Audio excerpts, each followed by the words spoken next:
네, 오늘도 전국 현안 많습니다. 조은희 국민의힘 의원, 박상혁 더불어민주당 의원 나와 계십니다. 어서 오십시오. 안녕하세요. 안녕하세요. 안녕하십니까. 네, 교육부가 어제 발표한 사교육 줄이는 대책, 과연 실효성이 있을까 여야 의견이 크게 엇갈렸습니다. 조은희 의원님 어떻게 보세요?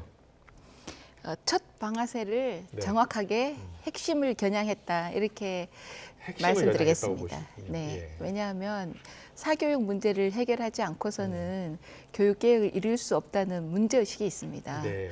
근데 이 사교육 문제의 핵심은 입시 시장에서 입시 수능에서 예. 편견 특권과 예. 또 부조리를 없애는 것이 공정한 수능의 해결책이다 이렇게 보고 있기 야당에서는 때문입니다. 너무 킬러 문항에만 초점을 맞춘 것 아니냐 또 이렇게 이야기하더라고요. 거기에 대해서는 어떤 생각이세요? 킬러 문항이 사교육 문제의 심장입니다. 그 핵을 겨냥해야 되는 거죠. 물론 킬러 문항을 없애는 것이 맞는 키는 아니죠. 네. 그렇지만 키를 갖고 문을 열어야지 그 문제가 해결이 되는 거죠. 그렇군요. 네. 예. 야당에서는 민주당에서도 킬러 문항은 삭제해야 한다라는 게 이제 지난 대선 때도 공약이었었어요. 다만 여기에만 집중해서는 안 된다는 거죠. 그러니까 핵심이 뭐냐가 예. 중요하다고 생각해요.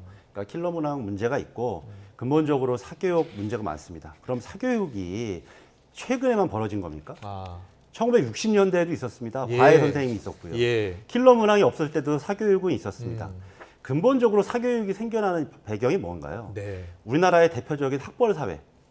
거기에 예를 들어서 윤석열 대통령은 특정 대학의 남성을 중심으로 이렇게 인사를 합니다. 누구나 봐도 저기 가야 출세하고 이렇게 된다는 거 알고 있어요. 대학 서열화부터 없애야 된다는 근본적으로 말씀이시군요. 거기에 핵심이 있는 것이고 예. 우리나라 지금 사교육이 킬러 고3생들만 있나요? 초등학생서부터 다 선입 교육해서 네. 미리미리 교육하잖아요. 어떤 대책이 필요하다고 전부 다 보세요? 자사고 예. 특먹고 가려고 하지 않습니까? 그러니까 이런 부분 구조적인 문제를 내버려 두고 예. 마치 킬러 문항 없애면 우리나라 사교육 시장이 없어질 것처럼 얘기하는 것. 이게 근본적으로 지금 원인과 진단을 잘못하고 있다고 그렇군요. 생각합니다. 킬러 문항이 이 사교육비 절감을 위한 대책 가운데 이제 주요 역할을 할 것이다라고 이제 조은희 의원님은 보셨는데 또 우리 박상혁 의원은 그게 아니다 이렇게 이야기하시네요. 예. 제가 야당의 조금 아쉬운 점은요. 대안이 없어요. 그리고 좀 삐뚤어졌습니다. 예. 민주당의 이재명 대표도 사교육 문제를 해결하기 네. 위해서는 예. 킬러 문항을 없애야 된다고 공약을 하셨고요. 예. 실제로 전교조 출신의 강민정 의원이 예. 그 내용을 핵심으로 하는 우리 윤석열 대통령과 교육부 장관이 발표한 그 내용을 핵심으로 하는 법안을 발의하셨어요. 그때 발의했을 때는 또 국민의힘이 또 반대했다라는 이야기도 있더라고요. 아니었습니까? 그것은 저는 그 당시 없었기 때문에 없었기 제가 잘 때문에, 모르겠는데요. 그래서 우리가 하면 잘하는 거고 너네가 하면 예. 삐뚤어진 거야, 잘못한 거야 이렇게 지적하는 거에 아쉽고요. 예. 자칫하면 민주당이 좀 네. 오해를 받을 것 같아요. 어떻게 해요? 민주당에 학원가 출신들의 중진 의원들이 많습니다. 예. 정청래 의원도 학원 하셨고요. 예. 박정호 의원도 학원 하셨죠.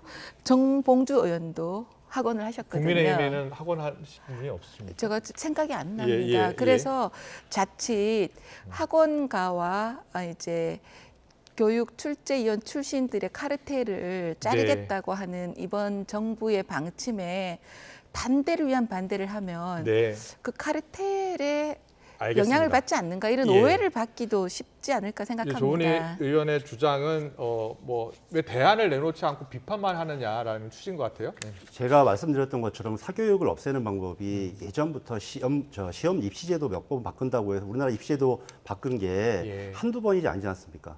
제가 수능을 처음 본 사람이에요. 예, 학교를 예. 늦게 가서. 그렇군요. 여러 예. 제도들을 거치면서 매번 사교육 문제 고친다고 하면서 입시제도 갖고 하긴 했지만 네. 결국 사교육 문제가 해결이 안 됐잖아요. 예. 근본적 사회 구조적인 문제와 맞닿아 있기 때문에 어려운 문제잖아요. 네. 초등학생들이 지금 의대 가겠다고 다 학원 다니고 있는데 그게 민주당이 학원 선생님들이 국회의원이어서 되는 문제 아니잖아요. 예. 지금 문제가 뭐냐면 대통령이 먼저 잘못된 시기에 시험이 150일 앞둔 시기에 문제를 꺼내놓고 예. 여기에 갖다 맞추다 보니까 그러면 킬러 문항이 뭐냐. 아. 그래서 어제 갑자기 킬러 문항을 공개했어요. 근데 알고 보니까 막 정답률이 30%가 넘는 것도 있습니다. 예. 심지어 6월 모의고사 평가 기준 다 결과도 안 나왔는데 그것도 문제 삼았는데 오늘 보니까 6월 모의고사 가장 문제 삼았던 국어 만점자가 어마어마하게 많다고 예. 물국어였다고 지금 평가 나오는 거 아닙니까? 예. 즉 갑자기 내던져진 대통령의 메시지 한마디를 맞추기 위해서 거기에 사교육을 갖다 맞추고 네. 거기에 또 민주당이 시민들의 의견을 대변해서 반대하자 갑자기 무슨 사교육과 민주당이 관계가 있는 것처럼 얘기하는 예. 지금 원인과 결과를 잘못하는 거죠. 이 부분에 대해서 제가 네, 짧게 참 말씀해 아쉽다고 주시죠. 말씀드리는 거예요. 네, 네. 방향이 맞으면 여야가 손을 잡아야죠. 음. 그런데 이 영어 유치원을 없애겠다. 그 지금 장관이 얘기하셨거든요. 예, 예. 그리고 초등학교부터 의대 반이 생기는 문제도 해결하겠다고 말씀하셨거든요. 네. 예. 그러면 문재인 정부 5년 동안 아무것도 안 했는데 윤석열 정부 4년 동안도 손 놓고 있으라 이런 주문으로 보이기 때문에 예. 근본적으로 사교육 문제는 지금 저출산 문제와도 연관돼 있기 네. 때문에 꼭 이게 누군가는 예. 해야 된다. 알겠습니다. 자, 근데 자사고 짧게, 저희들이 예. 문재인 정부에서 그런 문제 때문에 자사고 특목고 예전에는 외고가 필요했지만 그렇지 않지 않습니까? 네. 그런 거의 핵심이 자사고 특목고가 있거든요. 그거 저 자사고 특목고 일반고로 전환하겠다고 했더니 이주호 부총리 수월성 교육, 다양성 교육 얘기하면서 오래전부터 얘기해서 다시 되돌아가겠다고 했습니다. 네. 지금 자사고 특목고를 내표로 두고서 어떻게 사교육 시장을 잡을 수 자사고 있습니까? 문제는요. 네. 문재인 정부에서 자사고 폐지를 했다가 소송에서 백전백패했습니다. 그러니까 그 법원에 방향이 의해서 맞다면 실패한 예. 정책인 말씀하신 거죠. 것처럼 사교육이 문제라고 한다면 그것을 지금 조장하고 있는 학벌 구조, 그 다음에 자사고 특목고의 문제 이런 문제들을 우리 말씀하신 교육개혁위원회를 중심으로 해서 풀어가고 예. 킬러 문항 문제들 같은 경우는 평가원에서 잘하면 될 문제를 알겠습니다. 한도 끝도 없을 것 같아서요.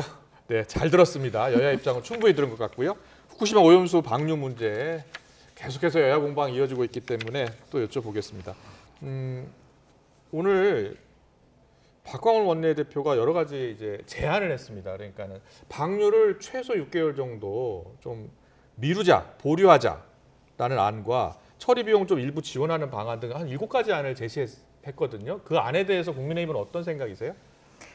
뭐 제가 당 지도부가 아니기 예, 어떻게 때문에 보세요, 공개적으로 이게 지도부의 입장으로 말씀드리기는 어렵고요. 예, 예. 저 개인적인 생각에서는 받아들일 면도 있다고 생각합니다. 아, 그러나 예. 시기가 너무 늦었다. 너무 그동안 늦었다. 뭐 하다가 이제 와서 뒷북치냐. 그 양이원영 의원들이 가서 일본의 공산당 만나고 오고 네. 이재명 대표가 싱 대사 중국 예. 대사한테 가서 그냥 이렇게 그 조그리고 있다가 예. 일부에서는 정말 자존심 상했다 이런 말이 듣고 이런 상황에서 이제서 이렇게 말을 하는 것이 이것이 꼭 이렇게 원해서 하는 건가 아니면은 이게 예. 저 제안 중에 안 혹시 되기 또 위해서 받아들일 하는 부분도 거냐. 있다고 하신 뭐 안은 뭐가 있어요? 보시면 최소 6개월 동안 오염수 투기를 일단 보류하자라는 부분도 있고 상설 협의체를 한일 구축하자라는 내용도 들어 있고요. 또 국제사회 객관적 검증 요청도 있고 뭐 등등이 있어요. 어떻게 지금 보세요? 국제사회 객관적 검증은 지금 IAEA에서 예. 11개국에서 파견돼서 지금 하고 있습니다. 예. 그리고 한일 양국의 자국민 설득 노력도 지금 하고 있는 거죠. 예. 그다음에 한일 전문가 그룹 설치는 지금 관계된 나라가 지금 뭐 18개국이 예. 훨씬 넘잖아요. 그래서 관계된 나라 적어도 IAEA 전문가를 파견한 11개 나라는 같이 의논을 해야 된다. 이런 네. 말씀을 드리고요. 예. 6개월 동안 보류한다는 문제는 국제적인 문제여서 아. 우리가 주장한다고 꼭 되는 문제는 아닌 것 같습니다. 예, 자 박상희 의원님, 자 민주당에서 저런 7개 안을 제안한 이유가 있을 거예요. 그리고 조금 전에 말씀하신 것처럼 6개월 보류를 우리가 요구한다고 해서 또 일본 정부가 듣는 게 아니라 전 세계적으로 지금 같이 움직이는 거기 때문에 가능성이 있나, 실현 가능성이 있냐라는 부분이에요. 그러니까 지금 일본이 7월 중으로 방류를 할 수 있다라고 하는 굉장히 조만간 방류할 것이다라는 그런 이야기도 문제들을 나오고, 예. 앞에 두고서 아마 박광원 대표가 아주 현실적인 지금 해법을 좀 내놨다고 생각합니다. 네, 많은 국민들이 제가 만나보면 제일 궁금해하시는 게 있어요. 네, 지금 일본의 오염수를 한국이 수입할 무슨 계약을 하거나 무슨 관계가 있느냐. 우리 정부가 수입을 계약을 한다고요? 아니 왜 이 문제에 대해서 한국 정부가 나서서 문제점이 없다고 먼저 설명을 하고 브리핑을 하고 예. 마치 이게 일본 정부보다 더 열심히 저 일본의 오염수가 문제가 없는 것처럼 예. 그렇게 설명을 해대는 것 자체가 지금 이해가 안 된다라고 하는 그 궁금증에서 모든 것이 예. 시작되거든요. 예. 제가 저 그러니까 지금 말씀이 저는 일본의 저 문제들 네. 왜냐하면 해양 투기 외에도 다양한 처리 방법이 있다라는 게 예. 밝혀져 있지 않습니까? 예. 그렇기 때문에 지금 박광원 대표도 다양한 한일 전문가 그룹을 설치해서 아. 그런 해법을 찾자. 만약에 예.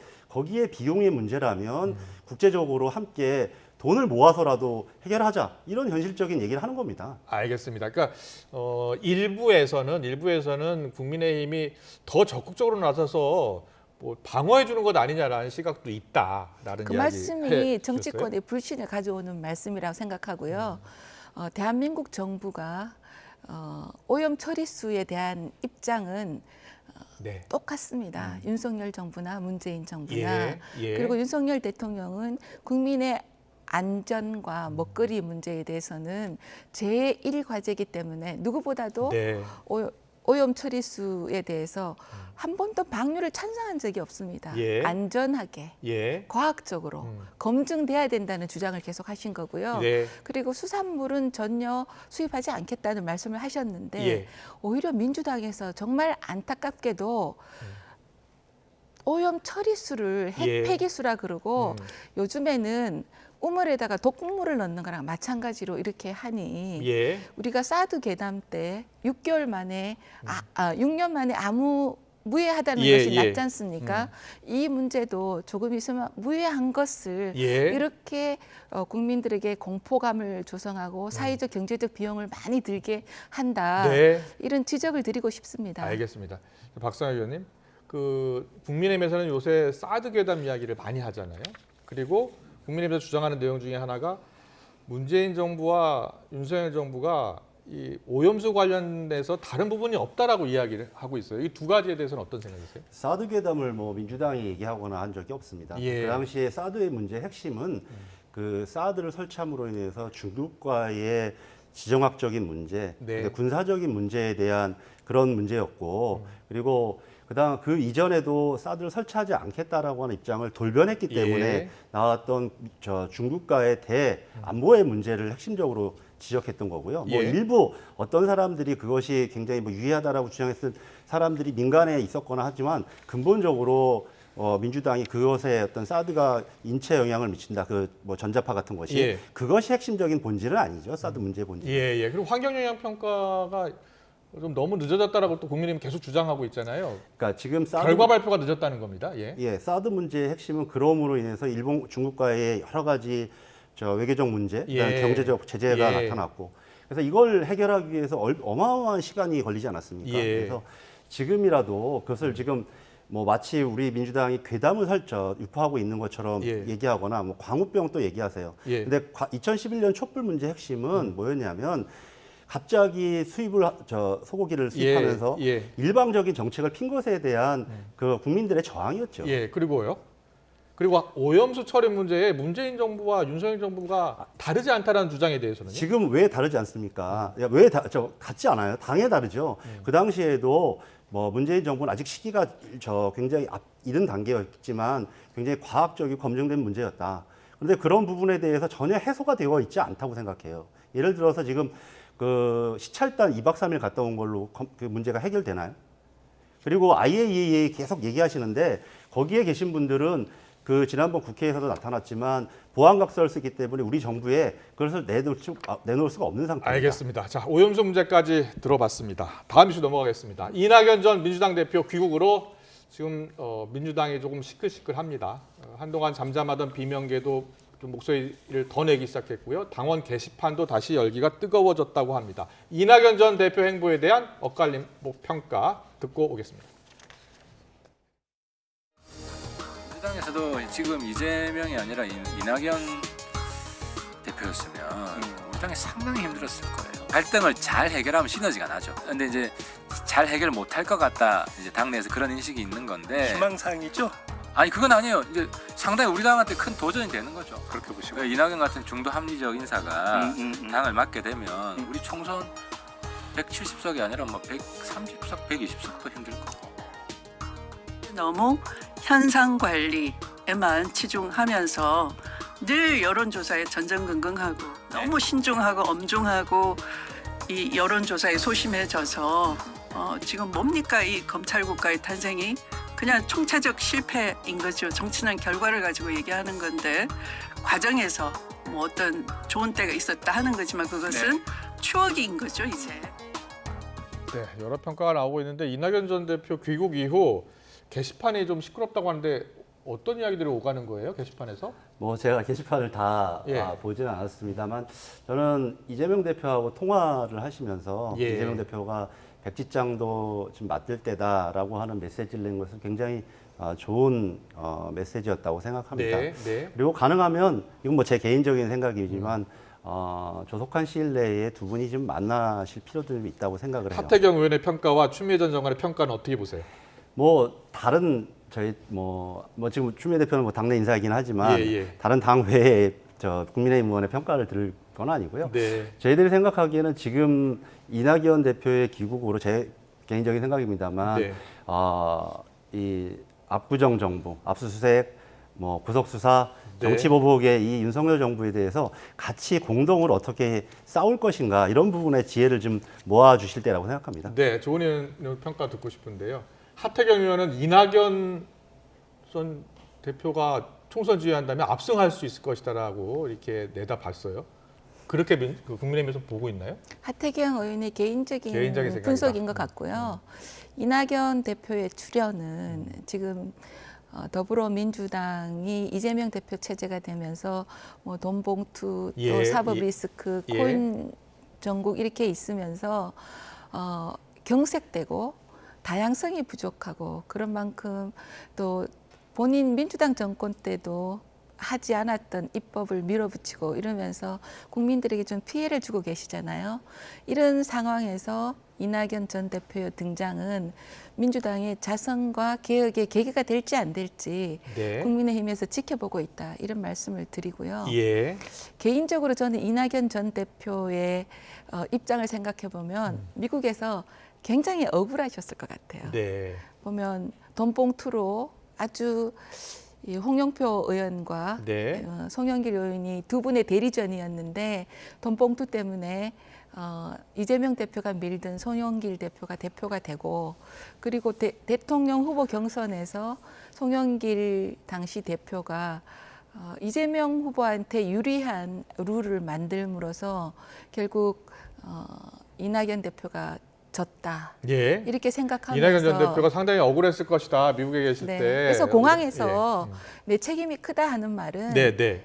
내가 됐으면 대통령이 됐을 수도 있다. 이런 예. 말씀을 하신 거 아닌가 네. 이렇게 느꼈습니다. 네, 조은 의원의 역시 개인적인 평가였고요. 그런데요, 이낙연 전 대표가 사무실을 종로에 이제 두셨다고 하시더라고요. 예, 맞아요? 뭐 자택에 두시겠다고 자택에? 저는 기사를 이렇게 종로에. 예. 봤습니다. 아마 이제 활동을 본격적으로 하시게 되면 어떤 근거는 필요할 거라고 생각을 하고 그게 뭐 자택이든 뭐 다른 임의의 것이든 본격적으로 활동을 하시겠다는 의지니까요. 예. 근데 저는 아까도 말씀드렸던 것처럼 이낙연 대표가 여러 경륜이 있으시고 네. 경험이 있으신 분이기 때문에 그리고 지난 총선을 승리를 이끌는 데도 역할을 크게 하셨고 그래서 네.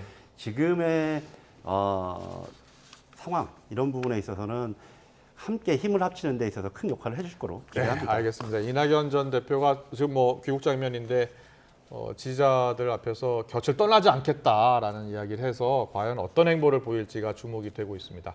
계속해서 다음 이슈 넘어가겠습니다. 더불어민주당 출신 양향자 의원 지금 무소속 의원이 됐지요. 새로운 정치를 하겠다라면서 한국의 희망이라는 신당 창당을 선언했습니다. 또 정의당이요 재창당 선언했습니다. 내년 총선에서 20석 목표로 하고 있다라고 했는데 차례로 듣고 오겠습니다.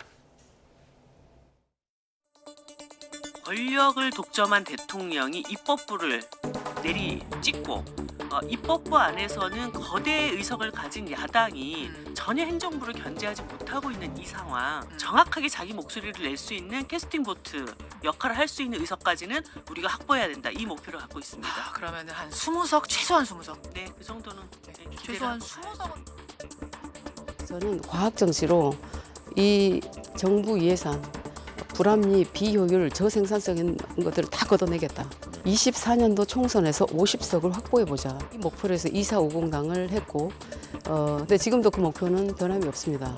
이제 겁 없이 도전한다고 말씀도 많이 하실 텐데 꿈을 가지고 겁 없이 도전하는 자에 의해서 역사는 바뀐다고 생각합니다. 네, 뭐 지금 금태섭 전 의원도 창당 준비에 박차를 가해서 뭐 인재영이 막 계속 발표하고 있습니다. 근데 솔직히 말씀드리면 여야 의원들 여기 모시면 양당 의원들을 모셔서 그런지 제3지대에 그렇게 강력한 영향력을 발휘하지 못할 것이다 이렇게 보시더라고요. 조은 의원님도 그렇게 보세요? 네, 좀 말씀드리기 전에 네. 아까 박 의원님께서 사드 문제에 대해서 얘기하신 부분에 대해서 네. 제가 뭐 간단하게 좀 말씀드리는 것이 예. 당시 사드 문제에 대해서 중국의 눈치를 보고 북한의 눈치를 봤다는 것을 지금 고백하고 계시는 거거든요. 예. 그리고 또 그때는 사드 때문에 뭐 온몸이 튀긴다, 참에 네, 씨가 네, 마른다. 네. 그래서 저희 당에서 성주까지 가지 않았습니까? 예. 뭐 그렇다는 말씀을 좀 지적하고요. 제3당에 대해서는 제3당이 성공하기 위해서는 국정 비전이 있어야 됩니다. 예. 그리고 이 국정 비전을 실천할 아주 강력한 리더십을 가진 지도자가 있어야 되고 예. 이 지도자를 보완할 어느 정도 정치 세력이 있어야 됩니다. 네. 근데 지금 양양자 의원이나 또 금태섭 전 의원의 경우 두 분은 다 민주당에서 오신 분들인데 네. 또 대국민 이미지가 좋습니다. 그러나 조금 현재까지는 이 세 가지 조건을 충족하기에는 조금 미약하지 않나 예. 이런 평가를 합니다. 네, 박성현 의원님은요. 뭐 개인적으로 잘 아는 분들이어서 잘 아는 제가 분들이죠. 예. 그래서 뭐 그거에 대해서 평가하기는 좀 어렵고요. 근데 네. 지금 조은 의원 말씀하신 것처럼 제3당이 출연하기 위해서는 선거구제도가 우리가 소선거구제 하에서는 그렇죠. 예. 그 굉장히 어려운 측면이 하나가 있고 그다음에 전국을 다는 아니어도 어느 특정 정도 일정 정도 후보가 나와야 되는데 예. 그 후보를 채울 수 있는 그 여력이 없다라는 것이 여러 과정을 통해서 좀 검증된 바가 있죠. 그래서 예. 그게 지금의 강하게 특히 여야가 맞부딪히고 있는 상황에서 그래서 물론 제3당이 필요하다고 얘기는 하시는 분들도 있지만 네. 그렇기 때문에 더 공간이 좀 부족하지 않나 이렇게 생각이 듭니다. 그래도 각종 여론조사를 보면 두 정당보다 새로운 정당 출연을 좀 희망하는 듯한 무당파 지지층, 무당층이 한 30% 가까이 나오고. 근데 그게 현실적으로 선거라는 국면에 가면 그분들이 여야 후보를 이길 수 있는 의미 있는 경쟁력인 후보가 낼 수 있느냐. 네. 그만큼 245개 지역구를 할 수 그러니까요. 있느냐. 뭐 강력한 대선 주자가 있어야지 그 정당이 살 수 있다는 이야기도 하고요. 알겠습니다. 오늘 두 분 말씀은 여기까지 듣겠습니다. 조은희 국민의힘 의원, 박상혁 더불어민주당 의원과 함께했습니다. 잘 들었습니다. 고맙습니다. 감사합니다. 감사합니다. 감사합니다.